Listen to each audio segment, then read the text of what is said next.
A young nurse walks into the emergency room on her first day, and the entire surgical team bursts into laughter. They mock her small frame, her quiet voice, her lack of Ivy League credentials. But when a bleeding Delta Force operator is rushed in with his dying military canine, he does something that freezes every doctor in that room. He struggles to his feet, looks past the senior surgeons, and salutes her. Because he knows something they don't. She's the only one who can save them both. Before we begin, tell us where you are watching from. And if this story touches your heart, please subscribe for more.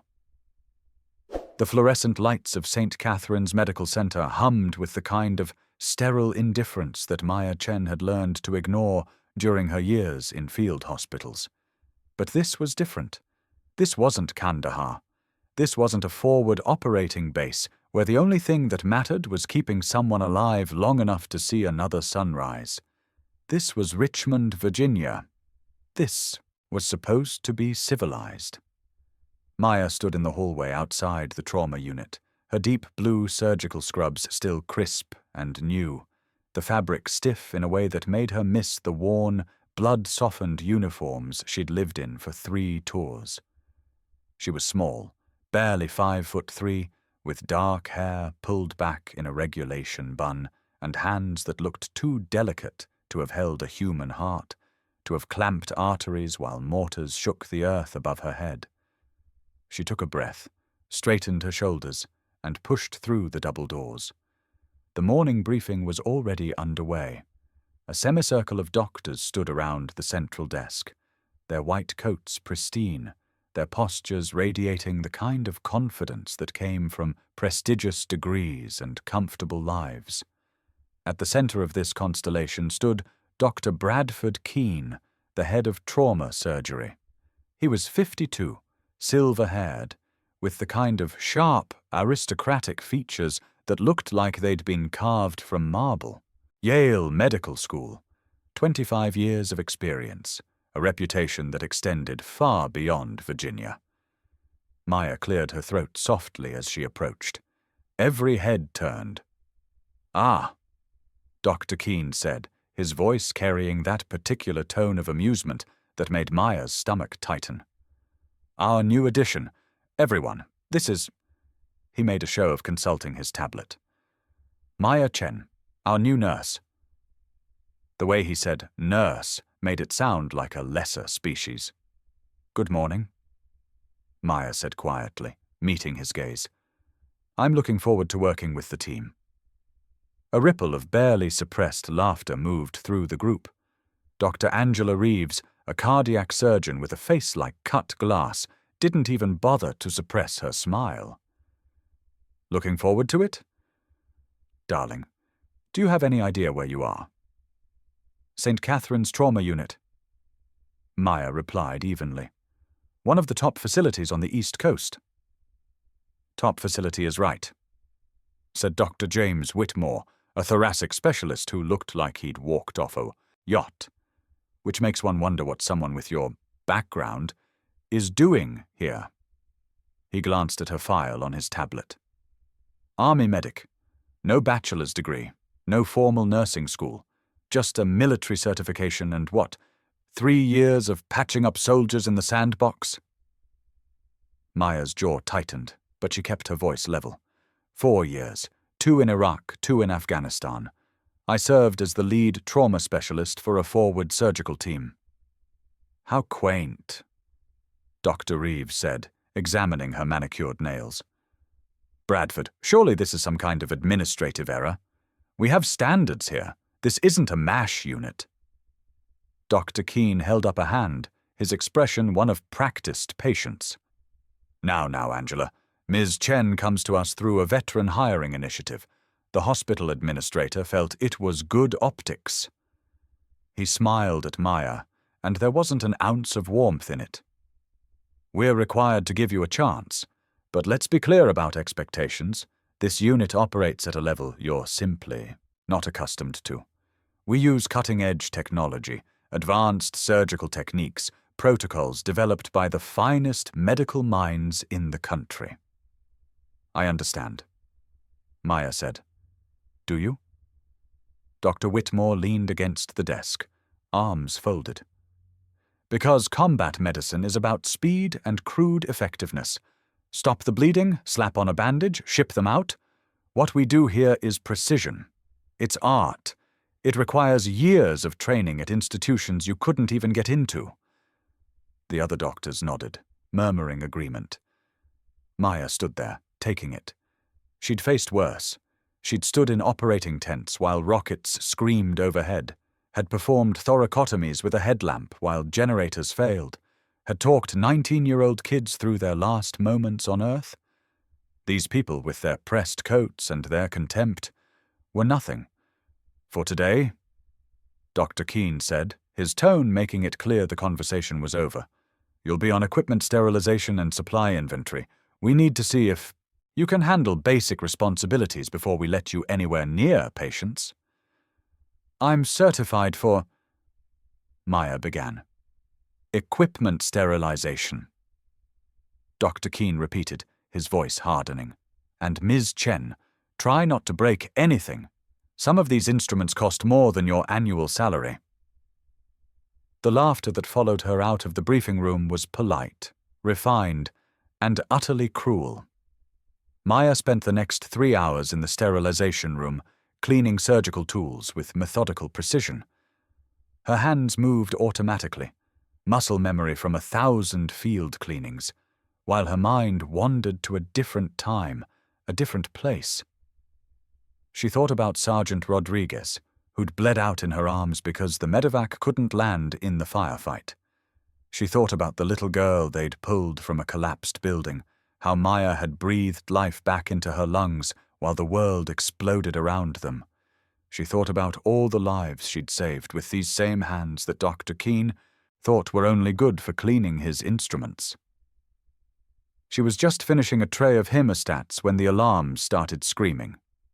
200 miles away, in the dense Virginia wilderness west of Richmond, Staff Sergeant Marcus Webb was having a very bad morning. The training exercise had been routine. His Delta Force unit was running a wilderness navigation drill, practicing the kind of silent movement through hostile terrain that had kept them alive in a dozen countries most Americans couldn't find on a map. Marcus was 35, built like a middleweight fighter, all lean muscle and controlled power. His green military tactical camouflage uniform was broken in, faded in places from sun and use, the Delta Force patches on his shoulders worn with pride. An American flag was velcroed to his right shoulder, the colors still bright against the worn fabric. Beside him, moving like a shadow through the underbrush, was Ranger. Ranger was a Belgian Malinois, 70 pounds of muscle, intelligence, and absolute loyalty. He'd been Marcus's partner for 4 years, through Mosul, through Syria, through operations that would never make the news.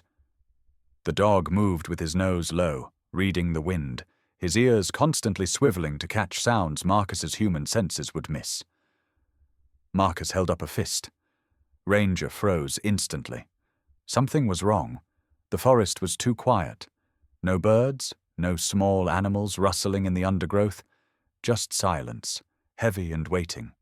"Command, this is Webb." Marcus whispered into his radio. "We've got an anomaly at Checkpoint Delta. Recommend we—" The world exploded. The IED had been buried perfectly, camouflaged with professional skill. The blast threw Marcus 15 feet, slammed him into a tree trunk with a force that cracked ribs and drove the air from his lungs. His ears were ringing, a high-pitched whine that drowned out everything else. Through the smoke and confusion, his training kicked in. Assess, react, survive. He tried to push himself. Up. Pain screamed through his left leg. Looking down, he saw blood. Too much blood, soaking through his uniform pants. Shrapnel wounds, deep and jagged. His left arm was torn open, the tactical fabric shredded, revealing a gash that ran from elbow to wrist. But that wasn't what made his heart stop. "Ranger!" His voice was a rasp, barely audible over the ringing in his ears. "Ranger!" Through the smoke he saw movement. The dog was on his side, 10 feet away, his beautiful tan and black coat matted with blood.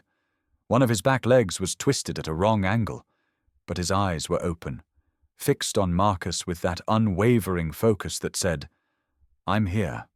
I'm still here." Marcus crawled. Every movement sent fresh waves of agony through his body, but he crawled. His training said to stay put, to wait for extraction, to let the team find him. But the team was 2 miles out, and whoever had set this IED might still be close, and Ranger was hurt. When he reached the dog, Ranger tried to lift his head, tried to get to his feet. A whimper escaped his throat, a sound Marcus had never heard from him before. "Easy, boy, easy." Marcus's hands were shaking as he ran them over Ranger's body, doing the kind of rapid trauma assessment he'd done on 100 human soldiers. Broken leg, definitely.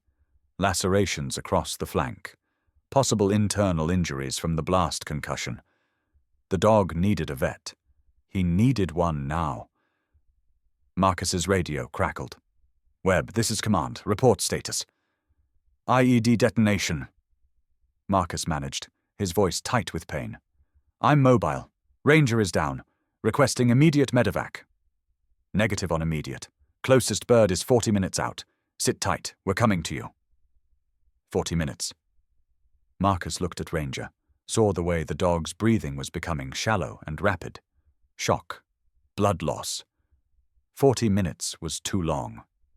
He made a decision that probably should have been impossible. With his good arm, he gathered Ranger against his chest, tucking the dog's head under his chin.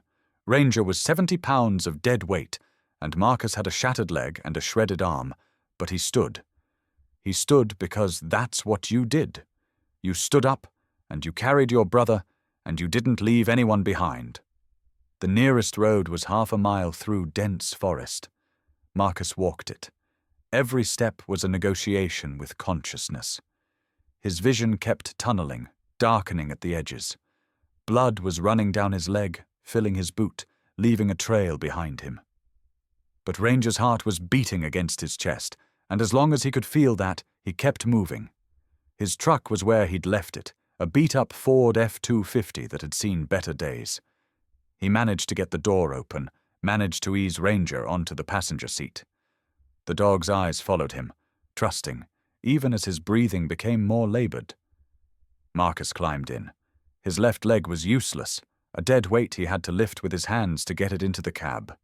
He started the engine with hands slick with blood, his and Ranger's mixed together. The GPS showed St. Catherine's Medical Center was 12 miles away. Marcus aimed the truck toward Richmond and pressed the accelerator to the floor. He didn't remember most of the drive. There were snapshots, fragments. A red light he ran, horns blaring. A turn taken too fast, the truck fishtailing. Ranger's labored breathing beside him, the sound that kept him anchored to consciousness. His own voice, talking constantly. "Stay with me, boy. Stay with me. Almost there. Just stay with me." The world was tilting, reality becoming slippery and unreliable. He could feel himself fading, bleeding out, but he couldn't stop. Not yet. Not until Ranger was safe. St. Catherine's Medical Center appeared through his darkening vision like a mirage. The emergency bay was designed for ambulances, for controlled arrivals with professional paramedics. It was not designed for a bleeding Delta Force operator driving a truck with a shattered leg. Marcus aimed for the bay entrance, and his foot slipped off the brake. The F-250 crashed through the plastic barrier arms, scraped along a concrete pillar with a scream of tortured metal, and slammed into the side of a parked ambulance with a crunch that deployed the airbags. In the sterilization room, Maya heard the crash. Everyone did. It was the kind of sound that made your hindbrain scream danger, the kind of metallic destruction that could only mean something terrible had happened. She dropped the instruments she was cleaning and ran. The emergency bay was chaos. Staff were pouring out of every entrance, security guards shouting into radios, nurses trying to establish a perimeter. Maya pushed through the crowd, her small frame letting her slip between bodies. And that's when she saw him. The driver's door of the destroyed truck hung open. A man was trying to climb out, and everything about him screamed military. The green tactical camouflage, even torn and blood-soaked, was unmistakable. Delta Force, patches on his shoulders, the American flag. But it was the way he moved that told the real story. He was catastrophically injured, that was obvious even from a distance, but he moved with purpose, with mission focus. He wasn't trying to save himself. Marcus fell out of the truck and immediately turned back, reaching into the cab. When he straightened, he was holding Ranger in his arms. The dog was limp, barely conscious, blood matting his coat. "I need help!" Marcus's voice was a roar that cut through the chaos. "My dog needs help!" Dr. Keene appeared, pushing through the crowd with 3 residents trailing behind him. He took one look at Marcus, and his entire demeanor shifted into professional command mode. "Get a gurney. Someone call OR 2 and tell them we have incoming trauma. Massive blood loss, multiple penetrating wounds, possible internal injuries." "My dog," Marcus said, and his voice broke on the words. "Please, my dog." Dr. Keene's expression hardened. "Sir, you need immediate surgery. We need to get you inside right now, or you're going to die." "Not without him." Marcus took a step backward, clutching Ranger tighter. The movement made him sway, his face going grey. "I'm not leaving him." "This is a hospital for humans," Dr. Reeves said sharply, appearing beside Dr. Keene. "We don't treat animals. There's a veterinary clinic 15 minutes away." "He doesn't have 15 minutes!" Marcus roared. Fresh blood poured from his leg wound with the exertion. "Neither of us do." Dr. Keene stepped forward, his hands raised in a calming gesture. "Sir, I understand you're attached to the animal, but we have to prioritize human life. We'll have someone call a vet, but you need to let us treat you now. He's not an animal."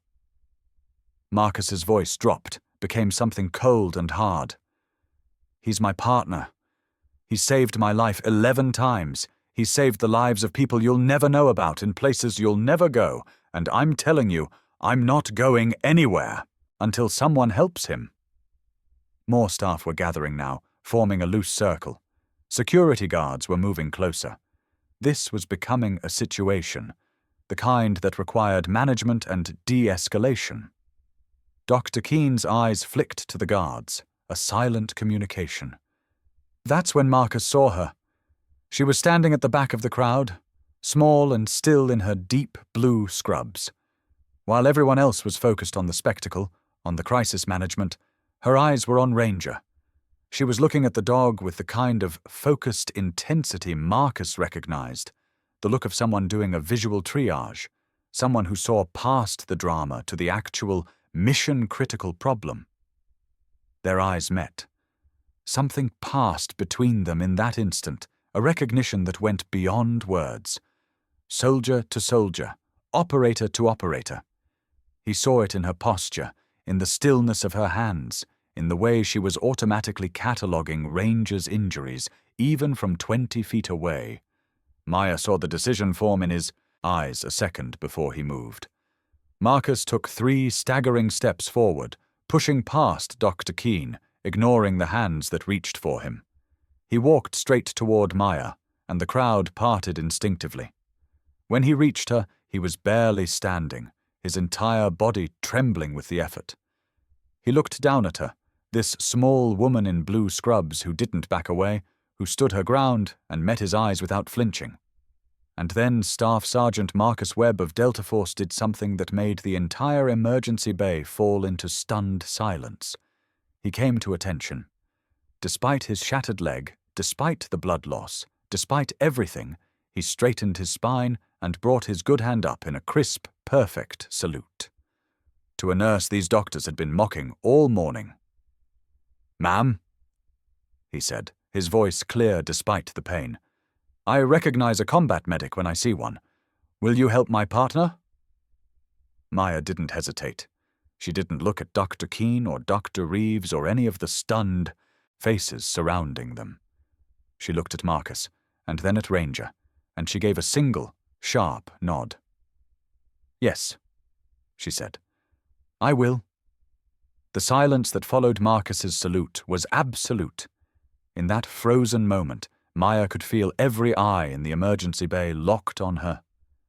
Dr. Keen's expression had gone from professional concern to something darker, something that looked like outrage mixed with disbelief. Dr. Reeves's perfectly composed face was a mask of pure contempt. But Maya wasn't looking at them anymore. She was looking at Ranger, doing the rapid visual assessment that had saved lives in conditions these doctors couldn't imagine. The dog's respirations were shallow and rapid, 40 breaths per minute when normal was 30.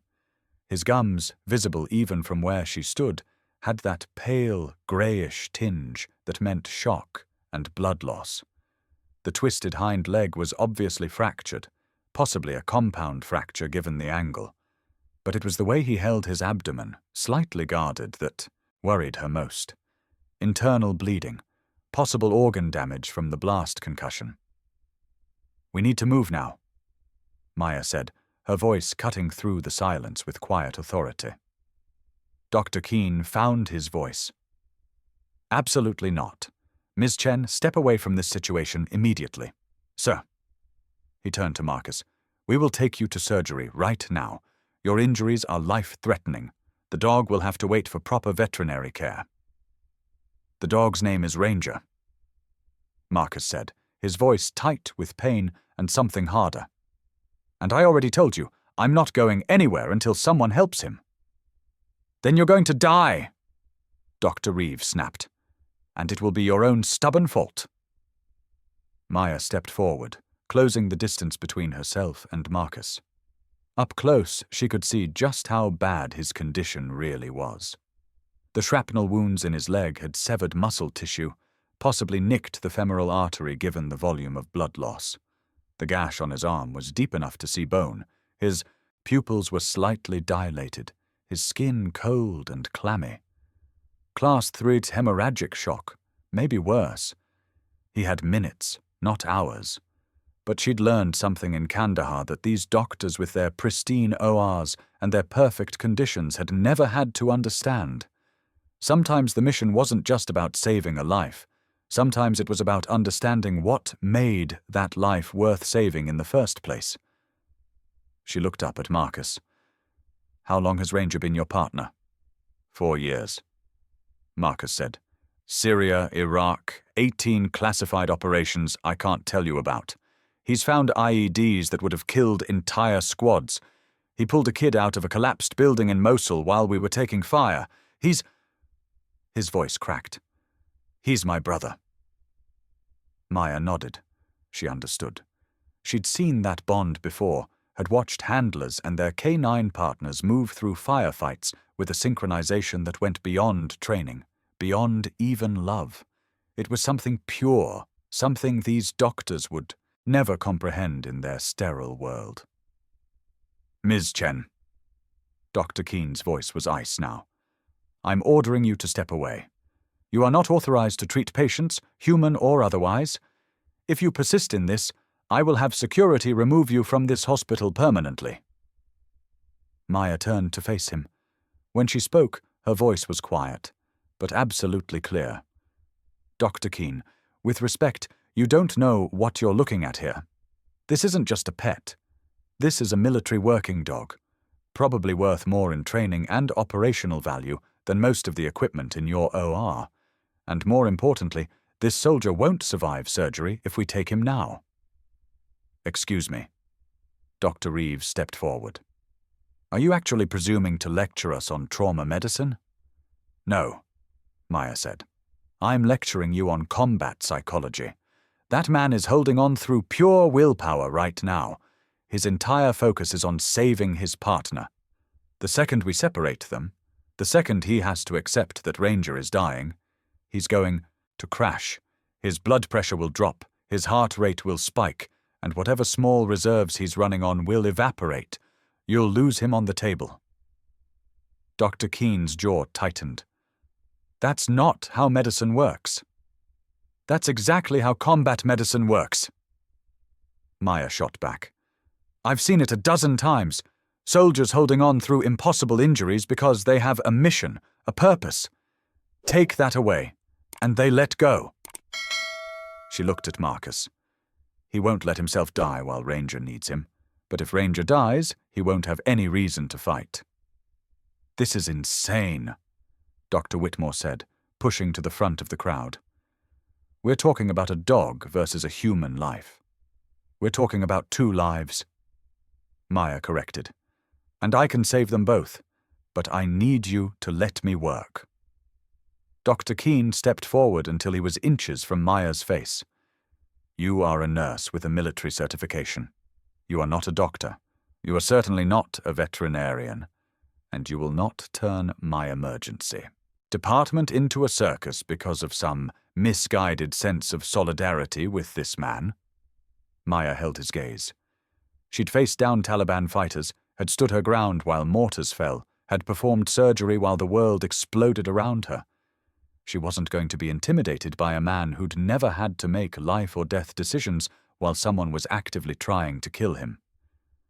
Then court-martial me, she said quietly. Fire me. Call security. But I'm telling you right now, if you force him into surgery without helping Ranger first, you're going to lose them both, and that will be on you. The standoff hung there, balanced on a knife's edge. The entire emergency bay had gone silent, everyone waiting to see what would happen next. Marcus swayed. His grip on Ranger loosened slightly, and he nearly dropped to one knee. Maya moved instantly, getting under his arm, taking some of the dog's weight. Please, Marcus whispered, and the word was barely audible. Please, I'm begging you, I'll sign anything. I'll take full responsibility. Just help him. Dr. Keene opened his mouth to respond, but a new voice cut through the tension. Let her do it. Everyone turned. Dr. Sarah Kim, the emergency department's attending physician, had been watching from the periphery. She was in her 60s, Korean-American, with steel-grey hair and a reputation for being absolutely unbending on matters of protocol. She walked forward now, her expression unreadable. Sarah, you can't be serious, Dr. Keene said. I'm completely serious. Dr. Kim looked at Maya.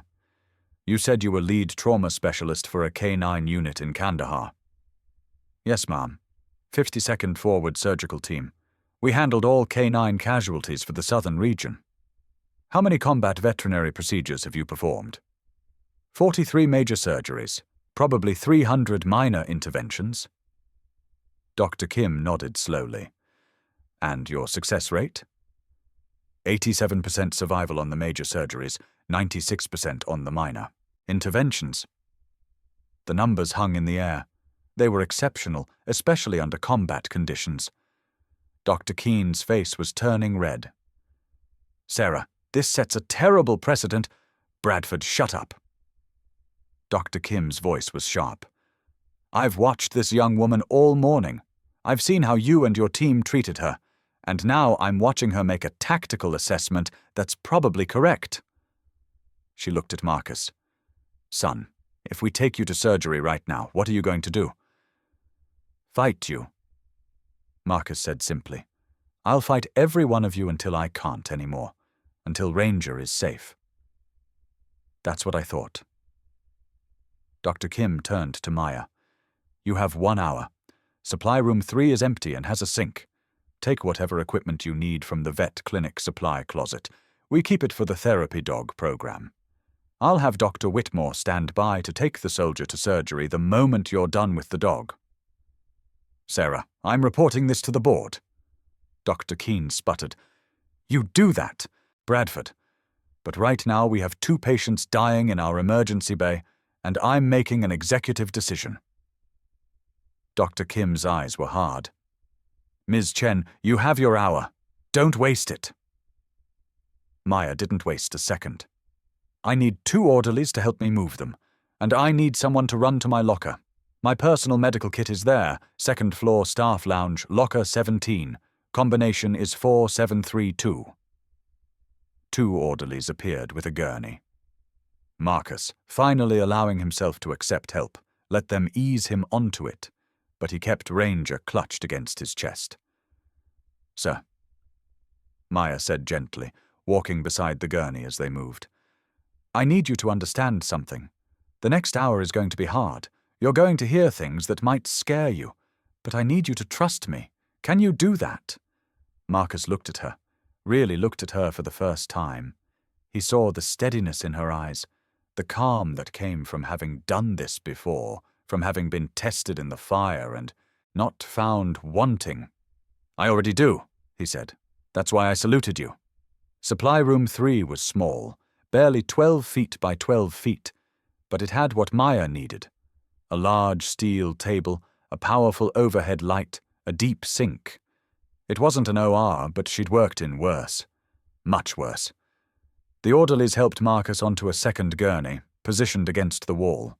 He refused to lie down, sitting upright, despite the agony it clearly caused. Maya gently took Ranger from his arms and laid the dog on the steel table. A young nurse, couldn't have been more than 25, appeared with Maya's kit. It was a battered black backpack, military issue, covered in patches from a dozen different units. Maya unzipped it and began pulling out equipment that made the watching orderly's eyes widen. These weren't standard medical supplies.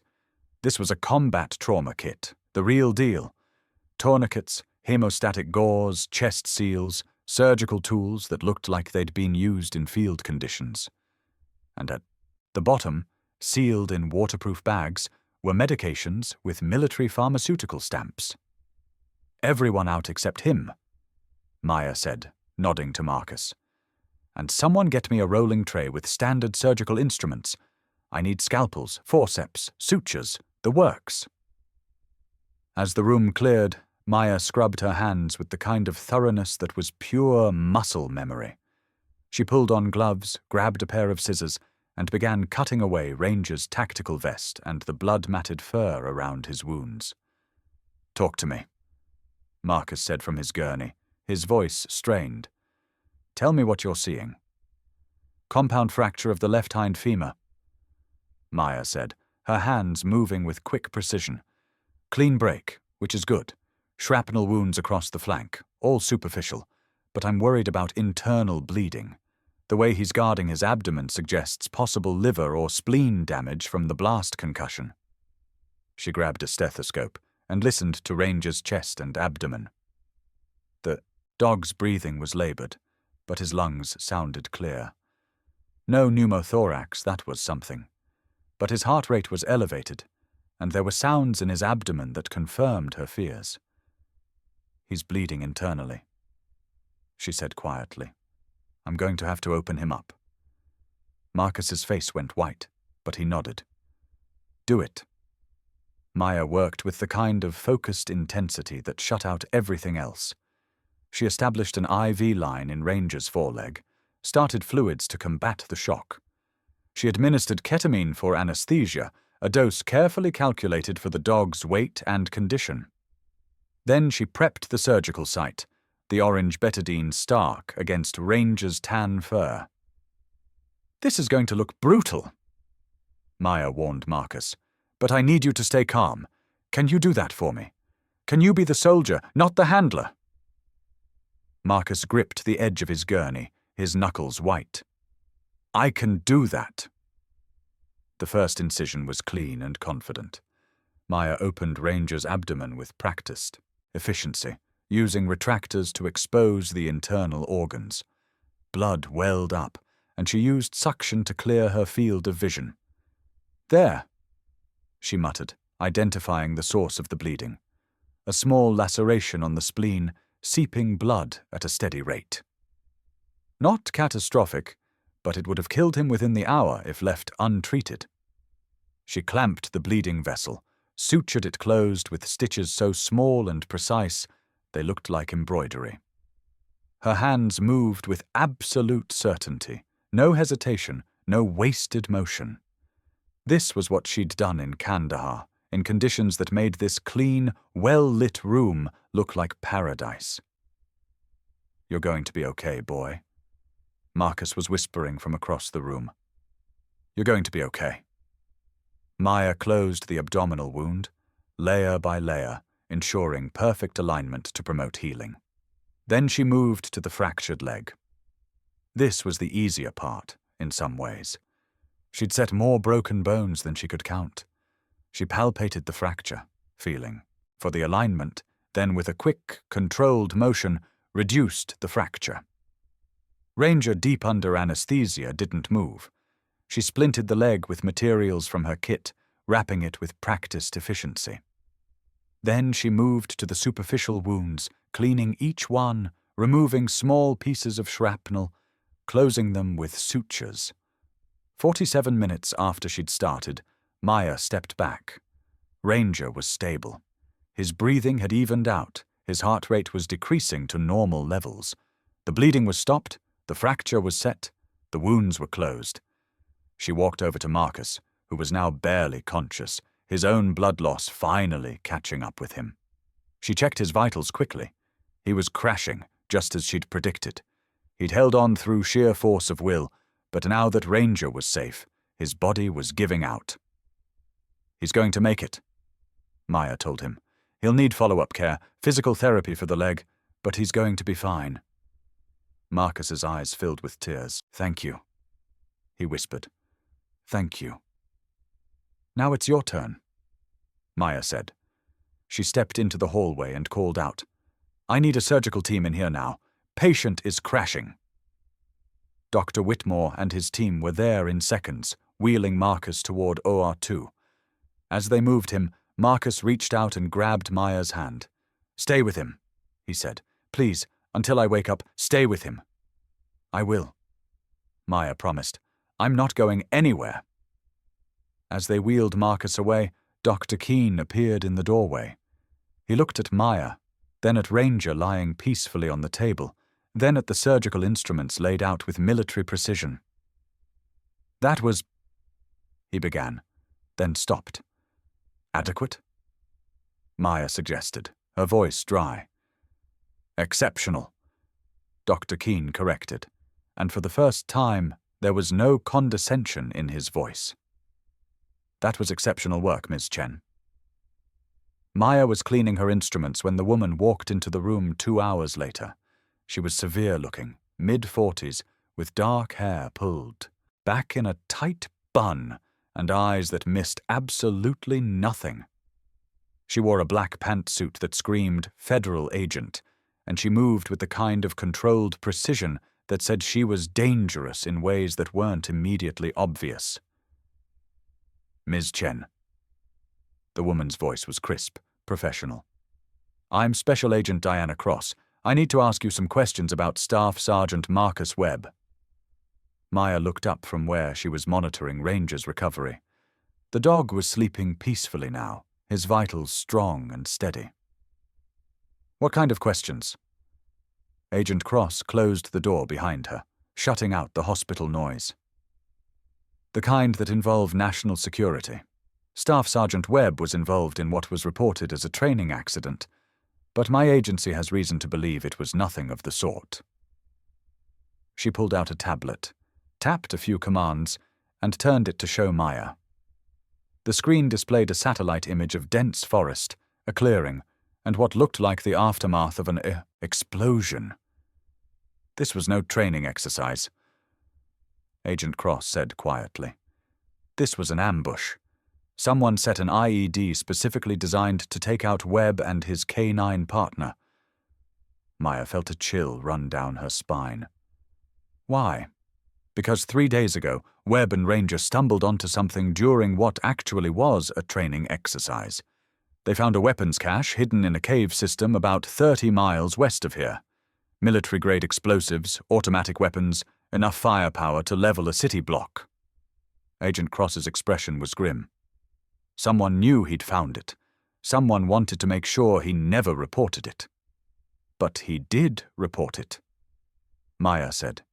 "Yes, which means whoever set that IED knows they failed, knows that Webb is alive and in this hospital." Agent Cross let that sink in. "Which brings me to my question. Did Webb tell you anything? Did he say anything about who might have done this or what he found? Maya shook her head. He barely spoke. He was focused entirely on saving Ranger. Agent Cross nodded, as if that confirmed something. I've read Webb's file. He's Delta Force, one of the best operators in the military. The bond between Handler and K9 in those units it's something beyond civilian understanding, which is why what you did for him matters. I just did my job, Maya said. No. Agent Cross's voice was firm. You did something much more important. You gave him a reason to keep fighting. Dr. Whitmore just told me that Webb stabilized during surgery in a way they couldn't explain. His vitals improved, his body responded to treatment better than expected. They think it's because he knew his partner was safe, because you kept your promise. She walked over to where Ranger was sleeping, looked down at the dog with an expression that was almost tender. Here's what I need from you, Agent Cross said. Webb is going to be in recovery for at least 3 days. During that time, he's vulnerable. If the people who tried to kill him find out he's here, they might try again. This dog, she gestured to Ranger, is the only leverage anyone would need. Webb would do anything to protect him. You want me to keep Ranger safe? Maya said. I want you to stay with both of them. Hospital security is good, but it's not designed to stop a determined hostile. I'm bringing in a protective detail, but I need someone on the inside. Someone Webb trusts. Someone who understands the tactical situation. Agent Cross looked at Maya with sharp, assessing eyes. You were Army. You've seen combat. You understand what we're dealing with here.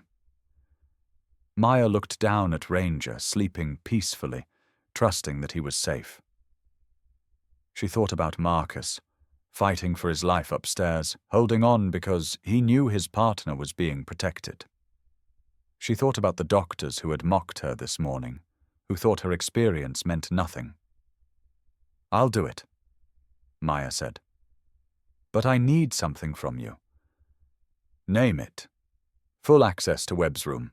I want to be there when he wakes up. I want to be able to bring Ranger to him as soon as it's medically safe.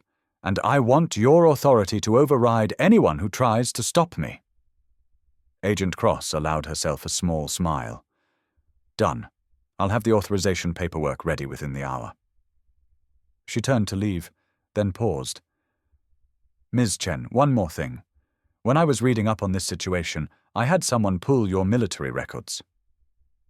Maya tensed. Her service record was something she didn't talk about, didn't advertise. You were recommended for the Silver Star after Kandahar, Agent Cross said quietly. For a 48-hour period where you performed 17 consecutive major surgical procedures under enemy fire. You saved 32 lives while your position was being overrun. Your commanding officer called it the most extraordinary display of medical skill and courage he'd ever witnessed. The recommendation was downgraded to a Bronze Star, Maya said, her voice neutral. Because you were enlisted, not an officer. Because the system doesn't like giving its highest awards to people who don't fit the expected mold. Agent Cross met her eyes. But that doesn't change what you did. And it doesn't change what you are. You're a warrior, Ms. Chen, just like Webb, just like that dog. Which is exactly why you're the right person for this job. After Agent Cross left, Maya sat in the quiet room with Ranger. She checked his vitals again, adjusted his IV, made sure he was comfortable. In 2 hours, she would move him to a recovery crate, and then, if Dr. Whitmore approved it, she would bring him to Marcus's room. The door opened. Dr. Keene stood there, his expression complex. The surgery went well, he said. Webb lost a dangerous amount of blood, and the damage to his leg was extensive, but Dr. Whitmore thinks he'll make a full recovery. He'll walk again, though it'll take months of physical therapy. And his career? Maya asked. Dr. Keene was quiet for a moment. That's not my area, but I'd imagine Delta Force will find a way to keep him. Men like that don't come along often. He stepped into the room, looked at Ranger. I owe you an apology, Ms. Chen. Several of them, actually. What I saw you do today. He shook his head. I've been practicing medicine for 25 years. I thought I knew what skill looked like. But watching you work, under those conditions, with that level of precision, it was humbling. Thank you, Maya said simply. I spoke to the hospital administrator. We're creating a new position. Trauma specialist, combat medicine liaison. The job would involve training our staff in field techniques, developing protocols for mass casualty events, and serving as a consultant for veteran patients with complex trauma. He paused. The salary would be commensurate with our senior nursing staff, and you'd have a seat on the trauma team's decision-making committee. I'd like to offer you that position. Maya looked at him, saw the genuine respect in his eyes. Now, it was a good offer, maybe even a great one. A chance to use her skills, to teach, to make a real difference. Can I think about it? She asked. Of course, take all the time you need. Dr. Keene started to leave, then turned back. For what it's worth, what you told me about combat psychology, about Webb needing to know his partner was safe before he could survive surgery. You were absolutely right. I've never seen anything like it. He fought harder on that table than any patient I've ever worked on, and I think it's because you gave him something to fight for. After he left, Maya sat with Ranger in the quiet room, thinking about what came next, about offers and opportunities, and the strange ways life could change in a single morning. But mostly, she thought about a soldier upstairs who had saluted her, when everyone else saw nothing worth saluting, and about the promise she'd made to stay with his partner until he woke up. It was a promise she intended to keep. 3 days. Later, Marcus Webb opened his eyes. The first thing he saw was the white ceiling of a hospital room, the sterile tiles blurring and sharpening as his vision adjusted. Pain hit him immediately, a deep aching throb in his leg and arm that told him he was alive, that the body remembered what the mind had temporarily forgotten. He tried to move, felt the pull of IV lines and the restrictive bandages wrapped around his limbs. The second thing he saw was Maya. She was sitting in a chair beside his bed, her deep blue scrubs rumpled from days of wear, her dark hair escaping from its bun in wisps around her face. She wasn't sleeping, wasn't reading, wasn't doing anything except watching him with that same calm, steady focus he remembered from the emergency bay. Ranger, Marcus rasped, his throat raw from the intubation. He's here, Maya said quietly. She stood, and that's when Marcus saw the large recovery crate positioned against the far wall of his room. Through the metal grating, he could see Ranger lying on a thick cushion, his injured leg splintered and wrapped, an IV line running to his foreleg. But his eyes were open, bright and alert, and the moment he heard Marcus's voice, his tail began to thump against the cushion. He's been awake for 2 days, Maya said, moving to the crate and carefully opening the door. Dr. Kim approved moving him here yesterday. I thought you'd want to see him when you woke up. Ranger tried to stand, his training overriding his injuries. He wanted to get to his handler, to perform his duty, to check that Marcus was safe.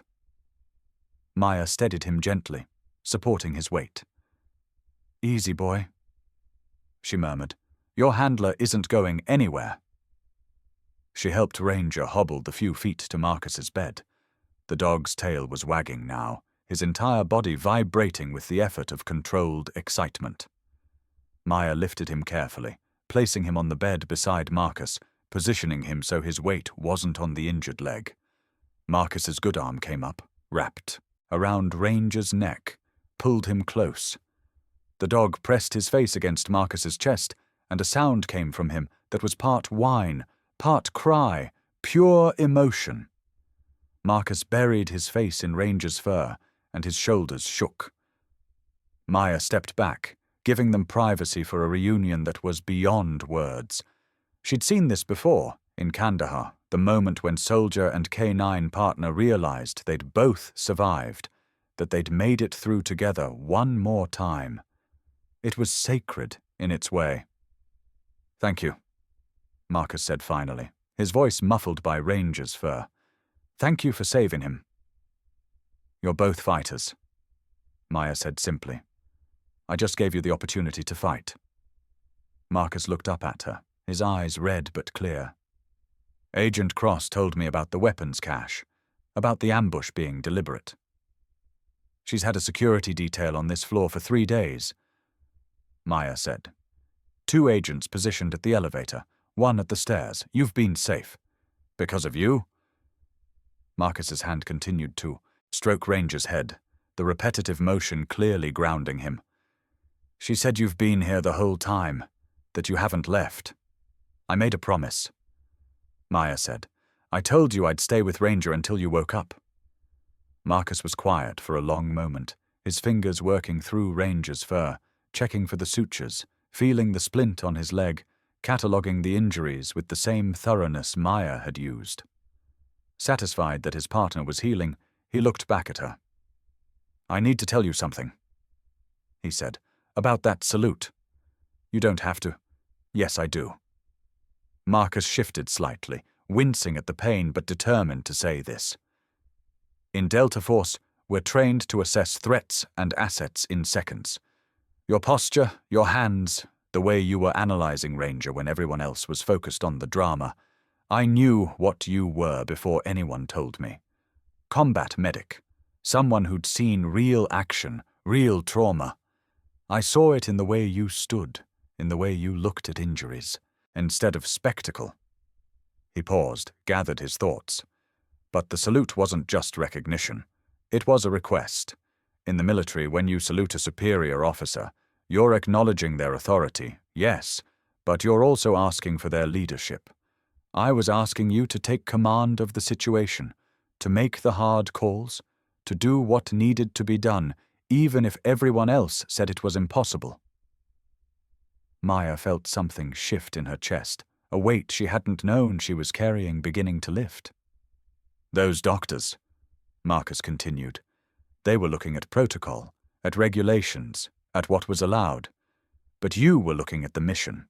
The mission was to save 2 lives, and you did. That's what operators do. That's what leaders do." Before Maya could respond, the door opened. Agent Diana Cross walked in, and she wasn't alone. Behind her was a man in a dark suit, military-bearing obvious despite the civilian clothes. He was in his 50s, with steel-grey hair and the kind of face that had made hard decisions and lived with them. "Staff Sergeant Webb," the man said, his voice carrying the unmistakable authority of command. "I'm Colonel Reeves, Joint Special Operations Command. How are you feeling?" "Like I got blown up, sir," Marcus said, managing a weak smile. "Good. That means your sense of humor survived." Colonel Reeves pulled up a chair, sat down with the casual confidence of a man who owned every room he entered. "We've been busy while you were sleeping. The weapons cache you found led us to a domestic terror cell operating in Virginia. 6 arrests so far, more coming. You did good work, soldier." "Ranger did the work, sir. I just followed his nose." "And that's why we're here." Colonel Reeves looked at Ranger, then at Maya. "Ms. Chen, Agent Cross has briefed me on your actions. What you did for Staff Sergeant Webb and his K9 partner was extraordinary. It was also tactically sound. You made a battlefield assessment and acted on it, regardless of the political consequences." He pulled out a folder, set it on the edge of Marcus's bed. "We have a problem in the military. We have handlers who are the best in the world at what they do. But when their K9 partners are injured in the field, we're dependent on whatever veterinary resources happen to be available. Sometimes that's excellent, sometimes it's inadequate, sometimes it's non-existent." Maya had a feeling she knew where this was going. "We're creating a new unit," Colonel Reeves continued. "Mobile K9 trauma support. Small team, highly specialized, embedded with special operations units. Their mission is to provide immediate veterinary trauma care in combat zones, to make sure our K9 operators get the same level of medical support we provide our human operators. He opened the folder, slid a document toward Maya. We want you to lead it. You'd have the rank of captain, full medical authority over K9 casualties in the field, and you'd work directly with Delta, SEAL teams, Rangers, the whole spectrum of special operations. You'd be building the program from scratch, training the team, developing the protocols. Maya stared at the document. It was an officer's commission, GS-12 pay grade, duty station listed as Fort Bragg with frequent deployment to classified locations. You'd be working with people like Webb. Agent Cross added quietly. People who understand what you can do, who respect your skills. No more doctors mocking you for lacking an Ivy League degree. No more being told to clean instruments when you should be saving lives. Maya looked at Marcus, who was watching her with an expression she couldn't quite read. What do you think? She asked him. I think, Marcus said slowly, that if that unit had existed 3 days ago, Ranger and I might not have almost died on an operating table because no one knew what to do with us. He paused. And I think that salute I gave you, I meant it. You have the skills, the experience, and the leadership ability to do this, to build something that saves lives. Maya picked up the commission paperwork, read through it carefully. It was everything she'd been trained for, everything she'd proven she could do. It was a chance to work with people who understood, who respected combat medicine, who saw her skills as an asset rather than a liability. But it was also a return to the war, to the danger, the deployments, the constant stress of knowing that lives depended on her decisions. Can I have 24 hours to think about it?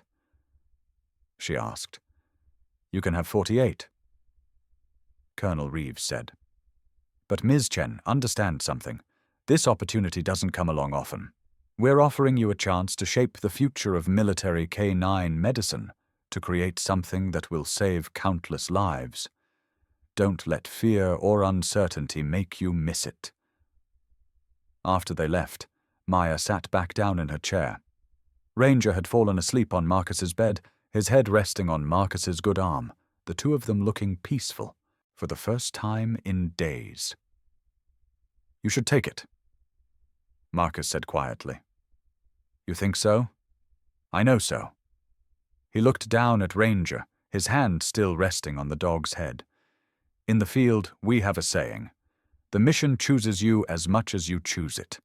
This mission, building this unit, saving K9 partners like Ranger, it chose you the moment you walked into that emergency bay and saw what needed to be done. What about Dr. Keen's offer? Maya asked. Teaching trauma medicine here, training civilian doctors. That could help a lot of people too. It could, Marcus agreed. But here's the thing about people like us, people who've seen combat, who've operated in the field. We can't go backward. We can't unsee what we've seen, unknow what we know. You could teach these doctors field techniques, and they'd learn them academically. But they'd never really understand, because they've never had to make those decisions when mortar rounds are falling.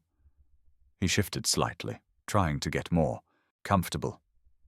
The people Colonel Reeves wants you to work with, they understand. They've been there. They know what it means to operate under impossible conditions and still save lives. That's where you belong. Maya sat quietly, thinking about what he was saying. Thinking about the last 3 days, watching over Marcus and Ranger, seeing the bond between them, understanding what it meant to be part of something bigger than yourself. There's something else, Marcus said. Something Agent Cross probably didn't tell you because she wanted you to make this decision on your own. What? If you take this position, I'm requesting assignment as your liaison officer, someone who understands both the operator side and the K9 side, who can help you build the program, train the team. He looked at her steadily. Ranger and we're going to need months of recovery. Physical therapy, retraining, making sure we can still operate as a team. We could do that while helping you build something that makes sure what happened to us doesn't happen to others." "You'd want to work with me?" Maya asked. "I'd be honored to work with you." Marcus corrected. "You saved our lives. You understood the mission when no one else did. And that salute I gave you. Consider it permanent. You're the kind of leader people like me would follow anywhere." Maya looked at him. This warrior who had fought through impossible injuries to save his partner, who had recognized something in her that she'd almost forgotten was there. She looked at Ranger, sleeping peacefully, healing because she'd refused to accept that he was just an animal, just collateral damage. She thought about Dr. Keene and his offer, about teaching in a safe, comfortable hospital where the hardest decision was which surgical technique to use. She thought about the doctors who had mocked her, who had seen her combat experience as a liability rather than an asset. And then she thought about the weapons cache Marcus had found, about the terror cell that had tried to kill him and Ranger, about all the other operators out there who might find themselves in similar situations with no one to help them. The mission chooses you. "Okay," she said quietly. "I'll do it." Marcus smiled, a genuine expression that transformed his face. "Good. That's good." He reached out his hand. "Welcome to Special Operations, Captain Chen." Maya shook his hand, felt the strength in his grip despite his injuries. On the bed, Ranger stirred, opened one eye, looked at them as if he knew something important had just happened. His tail gave a single thump of approval. "One condition," Maya said. "Name it. When you and Ranger are cleared for duty, you're the first team assigned to my unit. I want operators who understand what we're building, who've been on the other side of it." "Done," Marcus said immediately. "Ranger and I would be proud to serve with you." 2 weeks later, there was a small ceremony in St. Catherine's main conference room. Marcus was there in his dress uniform, the green fabric crisp and formal, his Delta Force insignia polished to perfection. He was on crutches, his leg still healing, but he stood at attention with the bearing of a soldier who refused to show weakness. Ranger sat beside him, also at attention, his splintered leg held carefully off the ground. Someone had made him a small vest with a medal pinned to it, a purple heart that Marcus had insisted on sharing with his partner. Dr. Keene was there, along with Dr. Kim, Dr. Reeves, and most of the trauma staff. Agent Cross stood in the back, her expression neutral but her eyes watchful, and Colonel Reeves stood at the front of the room, holding a small wooden box. Maya stood before him in her new uniform. Army combat fatigues, perfectly pressed, with the single silver bars of a captain on her collar. The patch on her shoulder read, "K9 Trauma Support Unit," with a medical cross and a dog's paw print intertwined. "Captain Maya Chen," Colonel Reeves said, his voice formal and clear, "for extraordinary valor and medical skill in the face of extreme pressure, for saving the lives of Staff Sergeant Marcus Webb and military working dog Ranger, and for demonstrating the highest ideals of military medicine, it is my honor to present you with the Soldier's Medal." He opened the box, removed the medal, its bronze surface gleaming. He pinned it to her uniform, just above her heart. "Additionally," he continued, "Staff Sergeant Webb has requested to present you with something of personal significance." Marcus stepped forward on his crutches. From his pocket, he pulled out a patch, the same Delta Force patch that he wore on his own uniform. "Ma'am," he said, his voice carrying through the silent room. "In special operations, we don't give these lightly. This patch represents a brotherhood, a commitment to excellence, to never leaving anyone behind. What you did for Ranger and me, you embodied everything this patch stands for." He held it out to her. "I'd be honored if you'd accept this. It's a promise that wherever you go, whatever missions you take on, you have the full support and respect of Delta Force behind you." Maya took the patch, felt the weight of it in her hand. She looked at Marcus, at Ranger, at the room full of people who 3 weeks ago had thought she was nothing more than a nurse with delusions of competence. She pinned the Delta Force patch on her other shoulder, opposite the K9 unit insignia. "Thank you, Staff Sergeant," she said. "I'll wear it with pride." Ranger, as if understanding the significance of the moment, let out a single, sharp bark. The room erupted in applause. Later, after the ceremony, Maya stood outside the hospital, looking up at the sky. Tomorrow she'd report to Fort Bragg. Tomorrow she'd begin building a program from nothing, training a team, developing protocols that would save lives in combat zones around the world. But today, she thought about a young nurse who'd walked into this hospital 3 weeks ago, scared and uncertain, facing doctors who saw her as inferior. She thought about how a bleeding soldier and his dying K9 had changed everything, had given her a mission worth fighting for. Marcus joined her, Ranger at his side. "Ready for this?" he asked. "No," Maya admitted. "But I'm ready to try." "That's all any of us can do," Marcus said. "Try, fight, and refuse to quit. The rest figures itself out." They stood together in the fading light, a soldier, a doctor, and a dog who'd survived the impossible and found something worth building in the aftermath. The mission had chosen them, and they were ready. If this story touched your heart, if it reminded you that true skill and courage can't be measured by degrees or titles alone, please share it with someone who needs to hear it. Let us know in the comments what moved you most. Was it Maya's refusal to back down? Marcus's unwavering loyalty to Ranger? Or the moment when everyone finally saw what she was truly capable of? Subscribe to our channel for more stories of courage, redemption, and the unbreakable bonds between those who serve. And if you believe that heroes come in all forms, that respect must be earned through action rather than credentials. Type Amen in the comments below. May you find the strength to stand firm when others doubt you, the courage to fight for what matters, and the wisdom to recognize that sometimes the mission chooses you, and all you have to do is say yes. Thank you for watching.